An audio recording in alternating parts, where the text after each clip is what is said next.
Amigas y amigos, Tibisay Lucena, presidenta del Consejo Nacional Electoral, fue contundente. Incluso empleó un lenguaje pedagógico al abordar el tema del revocatorio en su rueda de prensa del 9 de los Corrientes. Entonces le ofreció al país la reseña histórica de la novísima institución consagrada en la Constitución Bolivariana de 1999.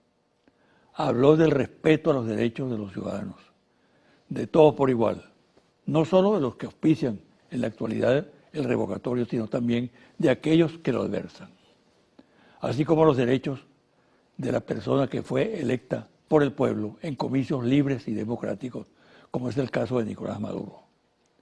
Pero eso sí, dejando claramente establecido que la norma está sujeta a una serie de requisitos que establece la ley y los reglamentos, y que además rigieron en la realización de casos anteriores.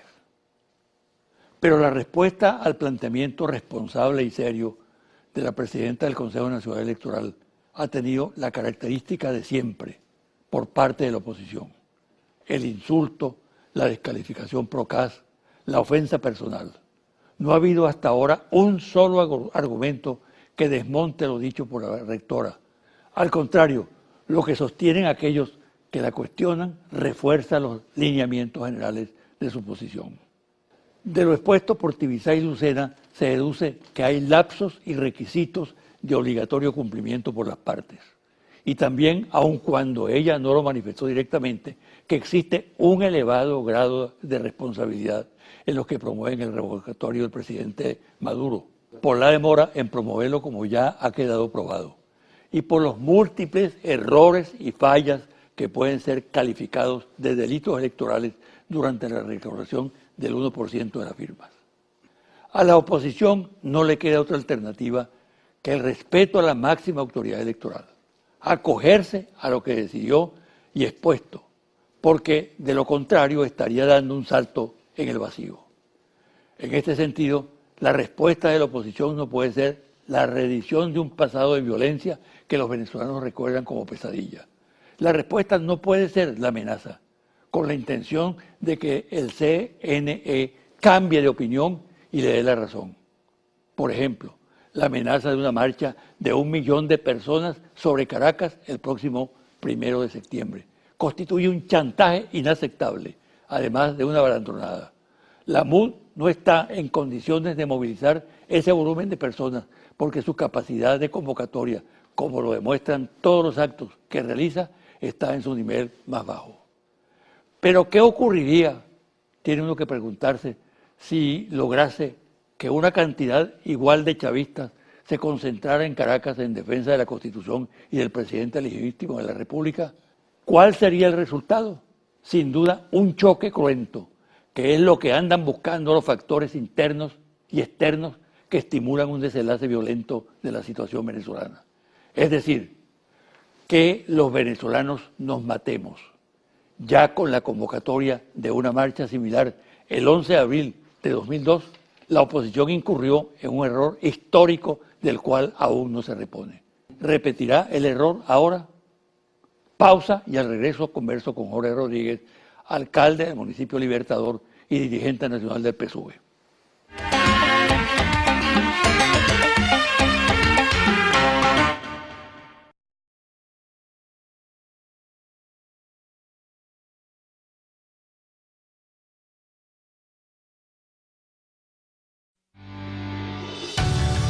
Estás viendo José Vicente Hoy.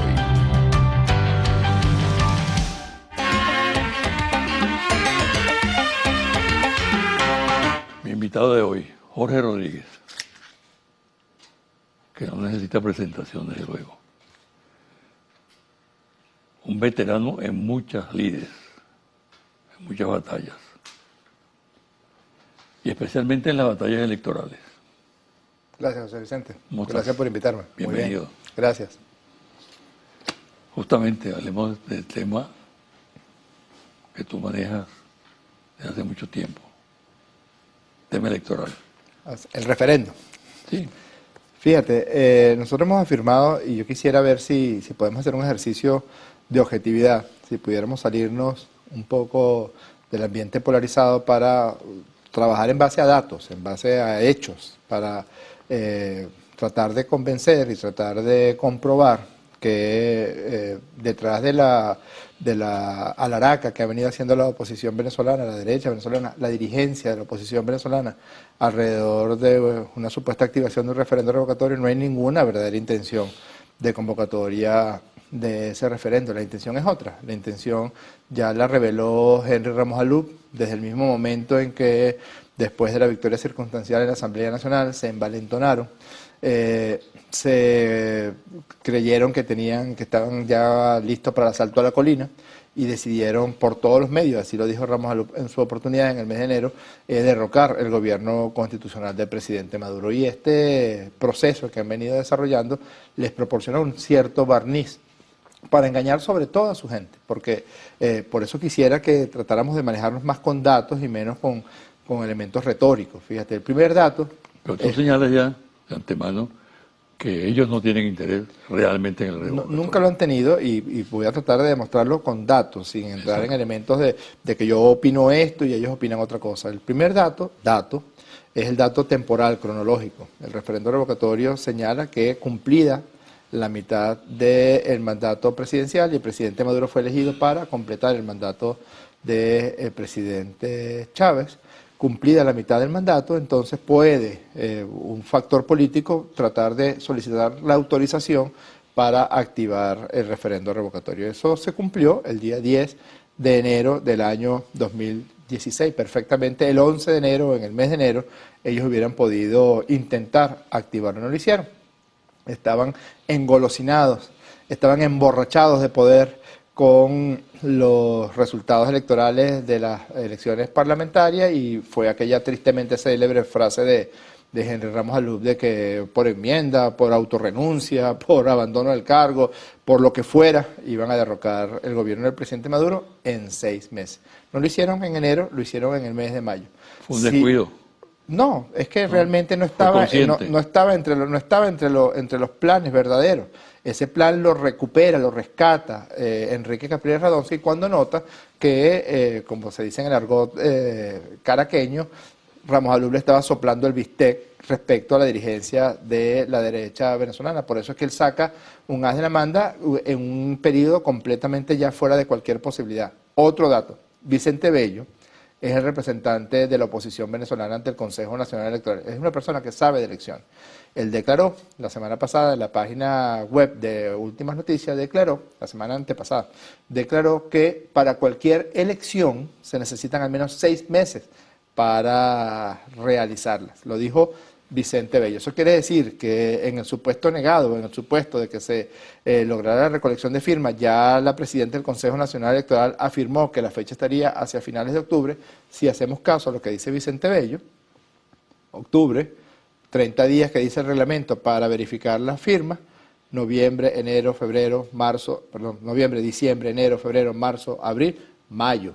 Es decir, sería completamente inefectivo para los efectos que está buscando la oposición venezolana, que es el derrocamiento, que es salir del gobierno constitucional. Ese es un segundo dato. Tercer dato, nunca se ha dicho esto, pero es la verdad, que me desmienta.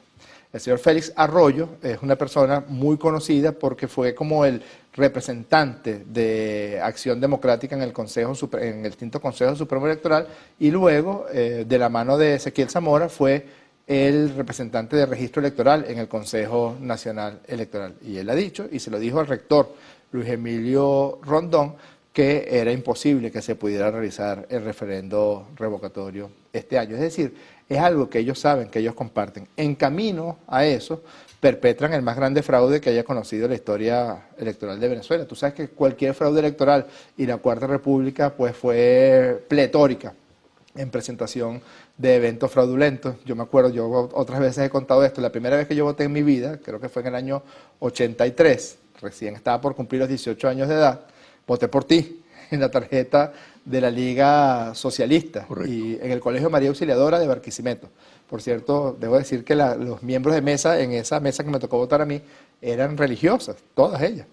Y cuando yo voy a ver el escrutinio, no apareció ni un solo voto para la Liga Socialista, ni uno solo. Y al menos el mío tenía que haber aparecido, porque yo sellé las 2 tarjetas de la Liga Socialista en esa oportunidad. Reclamé, me llevaron preso. No había Comisión de los Derechos Humanos, no había secretario general de la OEA, que en ese caso actuara. La Cuarta República es pletórica, de allí nació la frase acta mata voto, etcétera, pero nunca lo había hecho con tal desparpajo. Ellos dijeron que habían recogido 2.600.000 firmas, luego se enredaron mucho con los números, luego dijeron que 2 millones de firmas. Pues tomemos ese número como bueno. Otra razón para decir, bueno, ¿cuál es la razón por la que cometen tal cantidad de desafueros? Si fueron 1.950.000 firmas, como ellos dicen, resulta que 610.000 firmas fueron rechazadas de plano por el Consejo Nacional Electoral porque tenía graves deficiencias, graves irregularidades y graves eventos fraudulentos. O no tenían huella, o no tenían cédula, o no tenían firma, o el nombre no coincidía con la cédula de identidad, o los casos más graves, José Vicente, 10.995 fallecidos, personas fallecidas que aparecen firmando allí. Otro caso muy grave, 9.333 cédulas inexistentes, cédulas que no son de verdad, aparecen firmando allí, con el añadido de que Capriles Radonsky y Chuo Torreal habían dicho que tenían un tremendo centro de cómputo, que habían verificado firma por firma, que habían desechado 800.000 firmas porque no le había dado tiempo de auditarla, verbigracia. Eso que ellos entregaron ahí lo hicieron con conocimiento de causa, lo hicieron de forma deliberada, llevaron esa firma ahí. Bueno, aparecen 10.995 fallecidos. Después apareció un supuesto estudio, que por cierto es risible. Yo he preguntado sobre eso. Es risible porque el estudio lo elabora un señor que se llama Roberto Picón. ¿Lo resucitaron ellos? No, es que el estudio lo elabora el señor Roberto Picón y dice no, que fue un error de transcripción, completamente falso. Porque además Roberto Picón fue el jefe, junto con Juan Carlos Caldera, tristemente célebre también, por razones que todos conocemos bien. Roberto Picón fue el jefe de los testigos de la oposición en el proceso de transcripción. Y ellos y nosotros aceptamos un margen de máximo 3% de errores en la transcripción. Pero 3% de errores de transcripción, estamos hablando de máximo aceptar que aparezcan 10 personas fallecidas por un error de transcripción. Pero 10.995 personas fallecidas, 607.000, no, es completamente imposible que se haga de una manera que no sea de forma deliberada. Yo tengo las 54 actas firmadas por Roberto Picón aceptando esto que yo te estoy diciendo en este momento. Y un dato que creo que no se ha mostrado mucho, y te lo traje, porque a ti te gustan las cosas novedosas. Mira, José Vicente, estos son los diputados y candidatos nominales de la llamada MUD ante la... Me gustan los tubazos. Los tubazos. Bueno, esto es un tubazo porque, fíjate, de todos los diputados y candidatos que fueron candidatos de la MUD para la Asamblea Nacional en las pasadas elecciones de diciembre, no firmaron 64, son 113 diputados, ¿no? 64 no firmaron, José Vicente. Es decir, el 57% del total de los diputados y candidatos de la MUD no atendieron el llamado que se les hizo a que fueran a autorizar a su propio partido. Resulta que el 23% firmaron y después, supuestamente firmaron, y después no fueron a cumplir el requisito fundamental que era colocar la huella dactilar. Eso hace, 80% del total de diputados y candidatos de la MUD decidieron no ir a firmar para autorizar a la MUD para activar el referendo revocatorio. Pero más aún, los que fueron diputados, los que son diputados adjudicados, sacando a los candidatos, no firmaron el 62%, 51% no firmaron. Y firmaron y no ratificaron el 26%. Eso quiere decir, el 20%, perdón. Pero le pedían a la gente que firmara. Claro, pero ellos no fueron. Mira, José Vicente, aquí tengo unas listas interesantes. Richard Blanco no firmó. Antonio Barreto Sira, que es el precandidato a gobernador del estado Anzoátegui. Armando Armas, Simón Calzadilla, que creo que es vicepresidente de la Asamblea Nacional o un jefe. Segundo vicepresidente. Freddy Superlano, Freddy Guevara, que está llamando a la violencia, que está llamando a destruir el país, no firmó. Luis Florido, que dice que el no retorno, las mismas frases que usaba Antonio Ledesma en el año 2003. Gaby Arellano no firmó. Juan Requesén no firmó. Juan Carlos Velasco no firmó. Teodoro Campo no firmó. Alfonso Marquina no firmó. Roland Carreño no firmó. Sobella Mejía no firmó. William Dávila, que se va para Panamá, que se va para la OEA, hablar del referéndum revocatorio, resulta que no fue a firmar, no participó en el proceso de recolección de firmas. Luis Emilio Rondón, que es diputado de la MUD, padre del rector Luis Emilio Rondón, homónimos. Pues ni él confió en la posibilidad de que su hijo revisara su firma porque no apareció firmando en este proceso. Entonces, ¿bajo cuál concepto, bajo cuál argumento ellos dicen que están interesados en el referendo revocatorio? ¿Cómo interpretar eso? Yo creo que primero esta es la expresión de las luchas intestinas que hay dentro de la derecha venezolana. El verdadero interés que ellos tienen, muchos de ellos, Alberto Barreto Sira, ¿qué le va a importar el referendo revocatorio que está convocando Capriles Radonsky si Capriles Radonsky no lo quiere a él como candidato a gobernador del estado de Anzoátegui? Hay una verdadera pugna en el estado de Anzoátegui a ver quién va a ser el candidato a gobernador de Primero Justicia o de Acción Democrática o de Un Nuevo Tiempo. Otro tanto ocurre en Zulia, otro tanto ocurre en Nueva Esparta. En casi todos los estados del país, las pugnas señalan, no, ese referendo es la bandera o el argumento que tiene Capriles para tratar de recuperar, porque Capriles ve, como vemos todos nosotros, las encuestas y ve dos cosas que lo tienen aterrado, a él y a toda la dirigencia opositora. La primera es la caída estruendosa en el favor popular de esa directiva de la Asamblea Nacional, de esos diputados de la Asamblea Nacional, porque eso también conformó un fraude, José Vicente. Ellos no mostraron a los candidatos ni dijeron lo que iban a hacer en la Asamblea Nacional cuando resultaran electos. Y mira el desastre que ha ocurrido, que han caído más de 54 puntos en las encuestas en cuanto a aceptación de la opinión pública venezolana. Eso es lo primero, que están aterrados por eso. Y lo segundo es que Capriles no puede aceptar que Ramos Alup o que Leopoldo López tengan mayor aceptación en el mundo opositor que él. Ahora, si ese cuadro es así como tú lo señalas. Traté de hablar de datos, traté de no manejarme Son datos contundentes. ¿Cómo no van a firmar el 80%? ¿Qué está entonces detrás de la convocatoria revocatoria? Yo creo que lo que ellos han han buscado conseguir una masa crítica que les permita resucitar, que les permita reeditar los expedientes de violencia que ya lo hicieron en el pasado. Ellos nos dieron el golpe de 2002 porque... Es decir, que tienen un plan B. No tengo ninguna duda de eso. No tengo absolutamente, porque además esto también lo demuestra. Si ellos, había que recoger 195.000 firmas. ¿Por qué no recogieron 195.000 firmas? Tenían 30 días para hacerlo. Hubieran podido llevar 195.000 firmas con la fotografía y con la fotocopia de la cédula de las 195.000 personas. Eso se recoge en menos de un día. Pero hicieron todo el proceso de guerra mediática y guerra psicológica para decir, no, ya tenemos 3 millones, tenemos 2 millones. Era completamente falso. Y además, de esos 2 millones, que dijo 1.950.000, que dijo Capriles y dijo Torreal, y dijo Ramos Alup, José Vicente, solamente fue a ratificar la firma menos de 400.000 personas. Es decir, el 20% de todo ese universo que ellos supuestamente llevaron. Si hay diputados de la MUD, si hay vicepresidentes de la Asamblea Nacional, si hay presidentes de comisiones que ni siquiera se dieron por enterados de esta convocatoria. Bueno, si hay un plan B, ¿qué está haciendo el chavismo?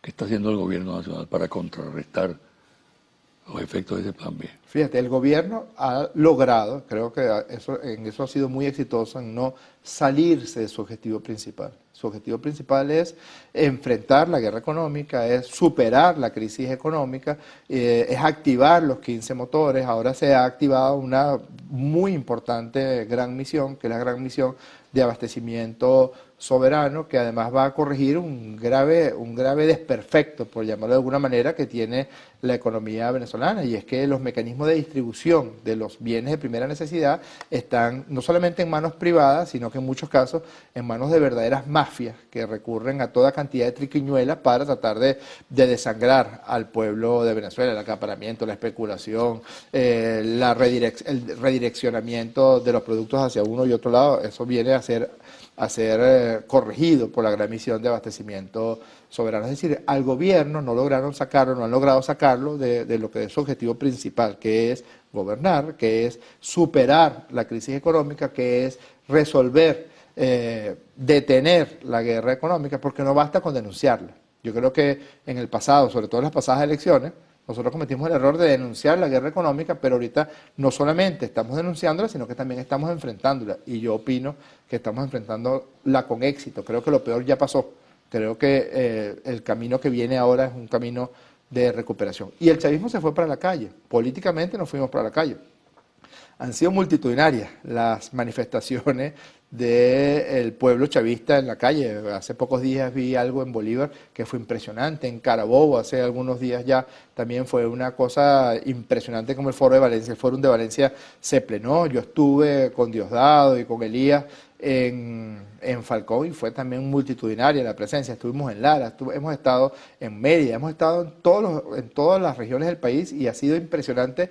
Es algo así como que el pueblo se fue para la calle a defender lo que tienen que defender, que es en última instancia su futuro, porque si atendemos otra vez, basándonos en la evidencia de la muestra de la Asamblea Nacional, sería nefasto, porque lo que ellos han hecho desde la Asamblea Nacional es tratar de abortar los inmensos beneficios sociales que se derivan de los tiempos de revolución bolivariana. Vamos a hacer una pausa, Jorge. ¿Cómo no, y José? al regresar,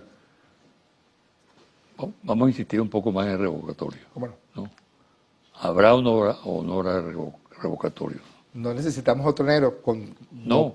Estoy Vamos seguro que lo habrá. Vamos a comenzar el negro con eso. ¿Cómo no? Una pausa, güey.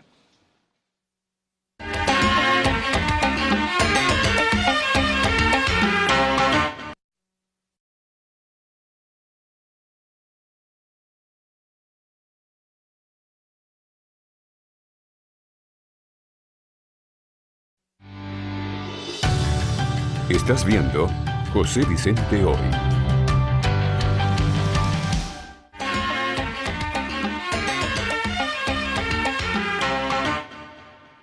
Jorge, quiero insistir en lo siguiente. ¿Habrá o no habrá revocatorio? La pregunta tiene el siguiente propósito. La oposición insiste en que va a haber revocatorio y está convocando a una marcha de 1 millón de personas que tomaría Caracas el próximo 1 de septiembre. Estoy absolutamente seguro de que es completamente imposible. Creo que ya Sí. abundamos en el pasado segmento que se convoque un referendo revocatorio en el año 2016. Y esta historia todavía no ha concluido porque hay miles de demandas, más de 8.300 demandas en los 23 tribunales superiores de los 23 estados del país de personas que les usurparon su identidad, de personas que tienen un familiar fallecido y aparece firmando. Es completamente absurdo ese argumento que utilizaron de que fue un error en la transcripción, porque si eso fuera cierto, José Vicente, entonces los testigos de la MUD y Roberto Picón, que hizo el estudio, tiene que haber sido cómplice porque él participó en todos los procesos de auditoría. La transcripción se hace 2 veces, se transcribe una vez y luego sin que la otra persona, sin que el otro técnico sepa cuál fue el dato que se vació aquí, se transcribe de nuevo. Eso siempre está contemplado en esos procesos de manejo. No hay posibilidad de que haya. Posibilidad de que haya referendo revocatorio en el año 2016, es completamente imposible. Ellos saben que no hay posibilidad. Ellos están completamente seguros de eso. Incluso están buscando la forma de salir de esa situación. Ellos saben que es imposible que se convoque. Los técnicos... Ahora, ¿cómo salir entonces de la avenida? Entonces ellos están convocando como siempre hacen, a buscar que la violencia tape la realidad, que la violencia tape el engaño al que sometieron a su propia gente. Ellos utilizan técnicas de propaganda de guerra y técnicas de guerra psicológica para que la gente... por eso que he tratado de no manejarme con consignas, de no manejarme con elementos retóricos, sino mira, solamente con los datos, para que la gente pueda razonar. La gente, por ejemplo, que es opositora, que sabe que el guión es el mismo que siempre han utilizado ellos. El guión de la última cola.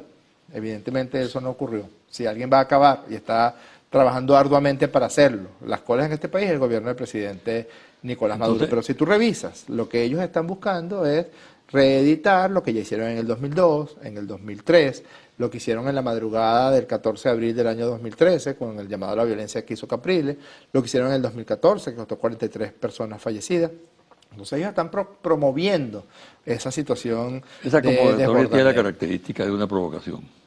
no solamente tiene la característica de una provocación, eso, cuando tú revisas el verbatim, como decimos los psiquiatras, de lo que ellos están diciendo, lo que está detrás del mensaje es un mensaje claramente violento, es un mensaje de llamar a la gente a manifestarse con fuerza para actuar en contra del gobierno. Si tú notas lo que ha hecho Capriles en las muy escuálidas manifestaciones que ha convocado, siempre ha sido la promoción de la violencia, la promoción del insulto y el aniquilamiento de los poderes públicos en Venezuela. Eso es algo perfectamente elaborado. Yo no quiero pensar que un día, por ejemplo, el chavismo no le permita la entrada a su oficina a General Ramos Alú, pero ellos lo hicieron. Ellos tomaron las sedes del Consejo Nacional Electoral y unos diputados se encadenaron en el Consejo Nacional Electoral. Imagínate tú si nosotros actuáramos con la violencia con que ellos lo hacen. Mira, y no lo digo de forma exagerada,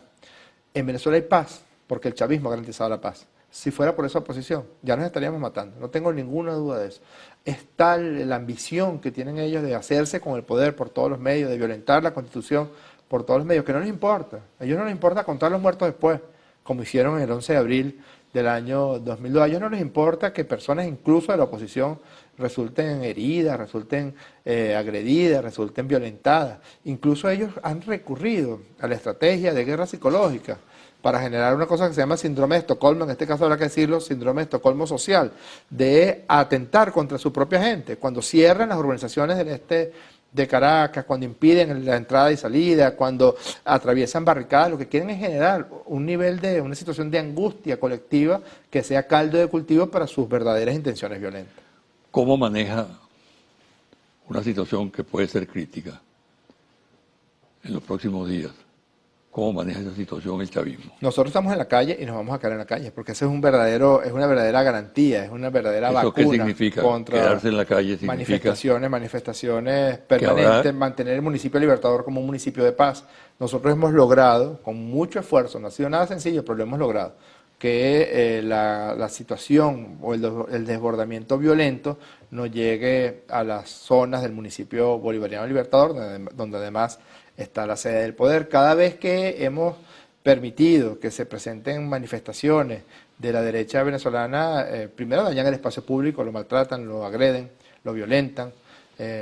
Yo creo que de una manera un poquito envidiosa, perdóname que lo diga, porque hace poco pasé, circunstancialmente, hace unos días pasé por una plaza que están haciendo en Chacao, que se llama la Plaza del Inmigrante. Creo que tienen ya 2 gestiones de alcalde haciendo esa plaza en Chacao, y todavía no solamente no lo han terminado, yo creo que todavía no lo han empezado. Lo que hicieron fue ponerle unas vallas. Esa plaza es del tamaño de un matero de la Plaza Diego Ibarra, pero cuando van a la Plaza Diego Ibarra, entonces sí, la agreden, la rompen, manchan la fuente. Hace poco atentaron contra la Casa de la Juventud y la Cultura Robert Serra en La Pastora. Es decir, es claro el expediente violento. Y además el orden público tiene que prevalecer, porque el orden público existe precisamente para garantizar que se respete la Constitución, pero que sobre todo se respeten los derechos que tenemos todas y todos de vivir en paz. Yo estoy seguro que ni siquiera alguien de la oposición o alguien que haya votado por la oposición quiere que lo que estos locos están planeando realmente ocurra. El descrédito del país en el exterior es terrible, ¿no? Dada la cuestión mediática y una serie de agresiones contra el país, ¿no? Deformando completamente la imagen de Venezuela. Y la realidad. Sí, y la realidad, por supuesto. Bueno, ¿qué efecto puede tener esa presión internacional que hay en este momento? ¿Y cómo asumirían el hecho de que no haya revocatorio? Bueno, en primer lugar, por eso es que es importante explicar bien cuáles son los procesos que pueden conducir a la activación del artículo 72 de la Constitución, explicar bien que hay un reglamento que se aprobó en el año 2007, explicar bien esto. Yo no sé cómo pueden explicarles ellos por ejemplo, el señor Richard Blanco, que se la pasa en el exterior. Por cierto, ¿quién pagará esos viajes? Sería interesante saberlo. O el señor William Dávila, o el señor Luis Florido, que se la pasa en el exterior pidiendo revocatorio. Y si uno va y dice, mire, ya va, pero el señor Florido no firmó. El señor Florido no está de acuerdo con el revocatorio, porque él no asistió a un proceso de solicitud lo lógico sería que los dirigentes de la derecha venezolana aparecieran. Estas son cosas muy contundentes que habría que mostrar también en la opinión pública internacional si no hubiera una actitud interesada de ciertos centros de poder en el mundo entero que ven como una especie de restauración de la derecha en el continente latinoamericano, restauración que, por cierto, como la mentira, tiene patas cortas, porque ya se está empezando a ver como que, por ejemplo, de una manera muy digna, el gobierno del presidente Tabaré Vázquez detuvo pues, un verdadero chantaje, un verdadero soborno al que intentaban someterlo el gobierno de facto de Brasil. Dígase lo que se diga, lo que hay en Brasil es una dictadura. Dígase lo que se diga, la caída en la popularidad del gobierno de Macri en Argentina ha sido tan vertiginosa como la caída de la opinión pública venezolana sobre Ramos Alup, por ejemplo. Así que yo creo que también ha sido tan exagerada, ha sido tan salvaje, ha sido tan bastarda la acción de guerra psicológica, de guerra mediática, ni siquiera contra el gobierno chavista, ni siquiera contra el gobierno del presidente Maduro, sino contra el país entero.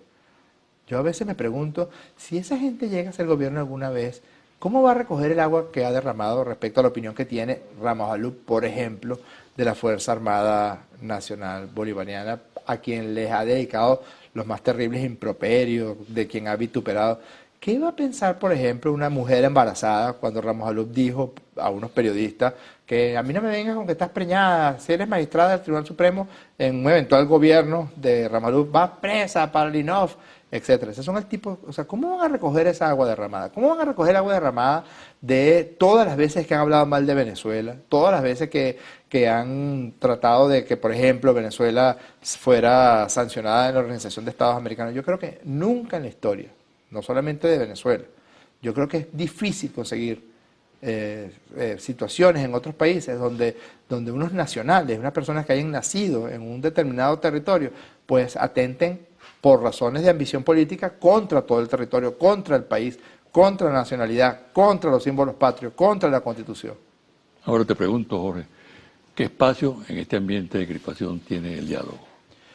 Fíjate, nosotros hemos sido, y eso es algo, hay dos cosas que hay que reconocerle con mucha fuerza al presidente Nicolás Maduro. Primero, mira, la paciencia y la sapiencia, perdóname la cacofonía, con que ha logrado desactivar todos los mecanismos de agresión extranjera contra Venezuela. Ha sido una cosa de verdad muy ardua, que afortunadamente la experiencia de haber sido durante tantos años el canciller del presidente Chávez le ha permitido, digamos, actuar de forma correcta, de forma mesurada, e ir desactivando todos esos mecanismos de relojería. Y la otra cosa es que hay que reconocerle al presidente Maduro la disposición permanente al diálogo. Nosotros todavía no nos hemos levantado del diálogo al que convocó el presidente Nicolás Maduro en el año 2014. Fue la oposición la que se levantó. En este caso concreto, en el mismo mes de enero, Ramos Alup estaba llamando a derrocar por todos los medios al gobierno de Maduro, y Maduro llamó a un diálogo y convocó a UNASUR, convocó a 3 personas que tienen un gran reconocimiento en el ámbito internacional, que son el presidente Rodríguez Zapatero, el presidente Martín Torrijos y el presidente Leonel Fernández de República Dominicana. ¿Cuál ha sido la actitud de la oposición venezolana? Insultarlos, vituperar de ellos, insultar a la República Dominicana. Ramos Alup dijo, llamó vaina a un país entero. Imagínate tú, yo para esa vaina no voy, refiriéndose a República Dominicana, refiriéndose al presidente Danilo, a quien felicitamos porque recientemente fue investido como primer mandatario de República Dominicana. Ellos, esa ha sido la posición. Y luego han establecido una serie de condicionamientos, de condiciones malcriadas, de típico niñito que no quiere ni siquiera permitirse la interlocución, porque si usted quiere conversar, si usted quiere dialogar de temas importantes que le conciernen a todo el país, a todas las venezolanas y a todos los venezolanos, no pongan condiciones, siéntese y hable. Fíjate tú, hay gente en la oposición dispuesta al diálogo. Sí, es verdad. Incluso escuché una entrevista recientemente de Enrique Márquez, sí, es verdad, primer vicepresidente, que es del Partido Un Nuevo Tiempo, en una posición proclive al diálogo, y colocando el diálogo como algo fundamental. Eso es verdad. Hay contactos. Yo no puedo hacer ni siquiera a ti de algunos acercamientos que se han dado, con sectores de la oposición, pero siempre se choca con el chantaje de los más violentos. Es decir, la violencia que es casi que congénita en el Partido Voluntad Popular sostiene como un chantaje al resto de los partidos. Es como si uno de los cuatro partidos de la oposición, uno tiene un revólver permanentemente apuntando a los otros tres. La actitud profundamente malcriada, colgada de la brocha de Capriles Radonsky también ha impedido que sectores de la oposición venezolana que sí están dispuestos a sentarse al diálogo, pues lo hagan. Nosotros nos hemos mantenido, nosotros hemos dicho lo mismo que ha dicho el presidente Nicolás Maduro. La única condición que ponemos es que no haya condición. Es decir, que nos sentemos como adultos, que nos sentemos atendiendo la gravedad de los asuntos que tienen que discutirse en ese, digo gravedad en el sentido de la complejidad y de la importancia de los asuntos que tienen que discutirse en esa mesa de diálogo y que dejen de estar poniendo argumentos fútiles para no sentarse. Finalmente, Jorge, algo de optimismo creo que se necesita, ¿no? Y por tanto, es importante lo que tú puedas decir acerca de un pronóstico en el sentido de lo que puede pasar. Yo creo que en efecto la verdadera intención que tenía la oposición venezolana era sacar al gobierno de su eje, de su centro, que era resolver la grave situación económica que iba, digamos, sobre dos patas. Por una parte, la guerra económica brutal contra Venezuela, que quien niegue que existe guerra económica es que no sabe cuáles son todas las agresiones que en materia económica ha recibido no solamente el gobierno, sino la población venezolana. Y por otra parte, la crisis económica derivada de la caída brutal de los precios del petróleo, que a la vez es una de las formas de guerra económica que el imperio norteamericano instituyó en contra de Rusia y también en contra de Venezuela. Afortunadamente, ¿se puede ser optimista en estas circunstancias? Sí, afortunadamente ahora podemos decir que se ve luz luego de haber recorrido un camino culebrero, como decía mi papá, luego de haber sorteado quién sabe cuántos obstáculos, y ya se empieza a notar pues que las distorsiones que se habían generado por estos dos eventos, digamos, agresivos contra la política venezolana, contra la política económica y contra la economía venezolana ya empiezan a notarse. Es cierto que persisten las dificultades, es cierto que no es cualquier cosa que los ingresos petroleros hayan caído al nivel al que han caído, pero además, en esta situación, ocurre que este debe ser el primer gobierno del mundo entero que, a pesar de la situación de crisis, no ha hecho lo que hacen todos los gobiernos del mundo por lo general, que es empezar a recortar en la inversión social. Ha hecho exactamente lo contrario, ha incrementado salarios, ha incrementado cesta ticket, ha incrementado pensiones, persiste la atención gratuita a millones de venezolanos en la misión Barrio Adentro, persiste la gratuidad de la enseñanza. Un eventual gobierno de esta derecha lo primero que haría es ahorro. ¿Y qué es el ahorro? Dejar de invertir en la gente, dejar de poner comida en la mesa de las personas. Bueno, muchas gracias pues. Gracias a ti, José Vicente. Y mucha suerte, ¿sabes? Gracias. Una pausa y al regresar los confidenciales.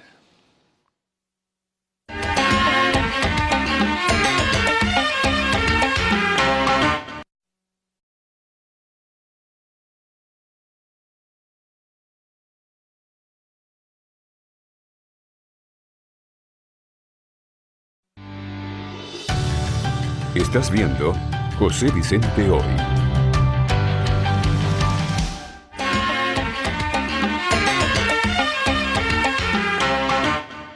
Y ahora los confidenciales.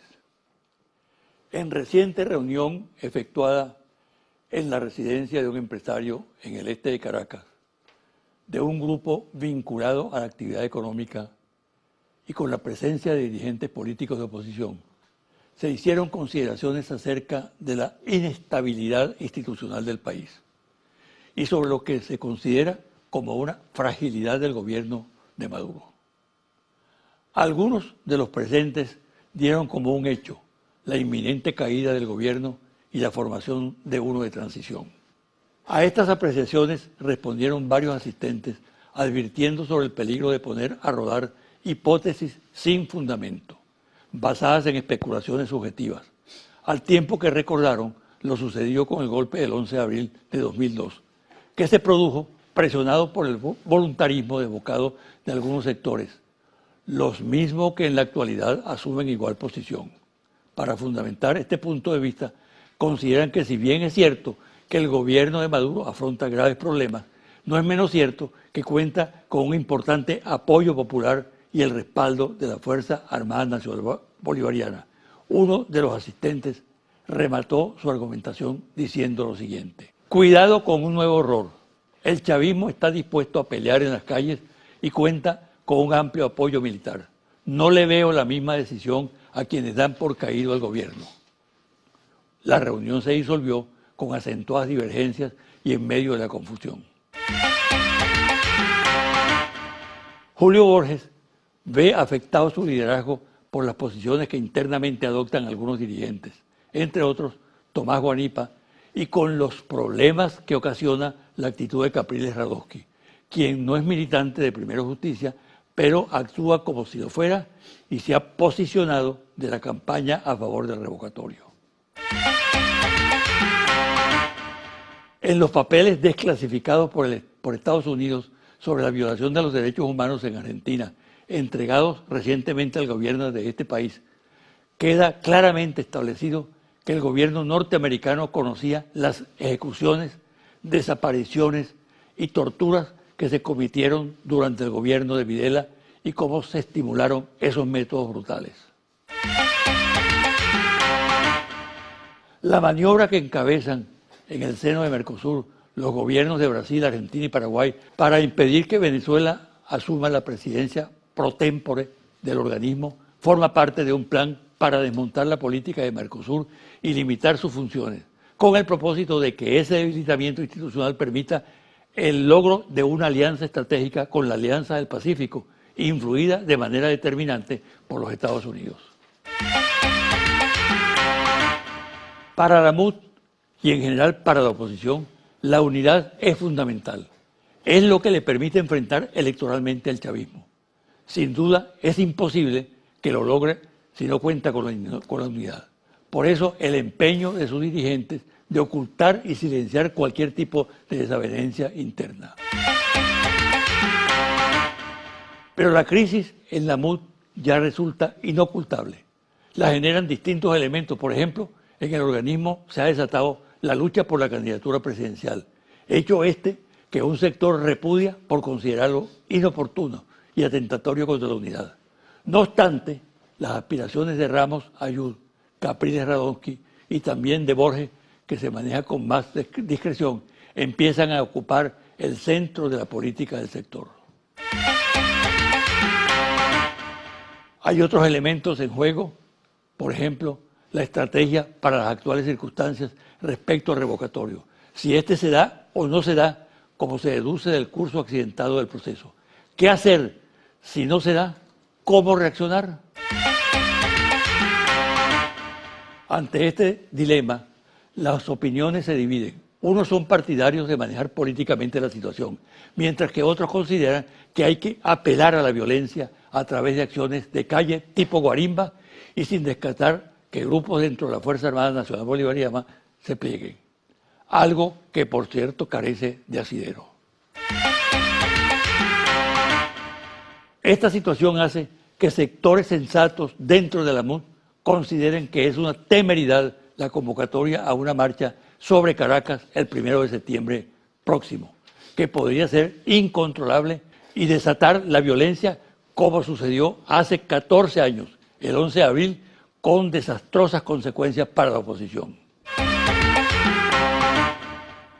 Confidencial al cierre, Monitor País, Interlaces, reporte ejecutivo, ficha técnica, 1.580 entrevistas directas en hogares en todo el país, del 6 al 16 de agosto de 2016. Resultado: penetración de medios de comunicación social y redes sociales en Venezuela. Usted posee servicios de suscripción de televisión, paga por cable o satelital, esté o no activa o solvente en este momento. Sí, 79%. No, 21%. Usted cuenta con servicio de internet en su casa, esté o no activa o solvente en este momento. Sí, 67%, no 33%. ¿Usted tiene email o correo electrónico? Sí, 66%, no 34%. ¿Usted tiene Twitter personal? Sí, 29%, no 71%. ¿Usted posee celular? Sí, 82%, no 18%. ¿Usted lee noticias en su celular? Sí, 46%, no 54%. ¿Usted tiene cuenta en Facebook? Sí, 57%, no 43%. ¿Qué tanta confianza tiene usted en los medios de comunicación para informarse acerca de lo que sucede en Venezuela? ¿Mucha confianza? ¿Confianza? ¿Algo de confianza? ¿Poca confianza? ¿O nada de confianza? Mucha confianza, 10%. Confianza, 24%. Algo de confianza, 26%. Poca confianza, 29%. Ninguna confianza, 10%. No sabe, no responde, 1%. ¿Qué medio de comunicación en particular utiliza usted para informarse sobre lo que pasa en el país? Televisión nacional, 39%. Televisión regional, 2%. TV internacional, cable, 13%. Periódicos, 16%. Radio, 6%. Portales de noticias, 12%. Twitter, 5%. Facebook, 5%. Ninguno, 1%. No sabe, no responde, 1%. Hasta aquí el programa de hoy. Me despido hasta el próximo domingo a las 9 de la mañana por su canal Televen.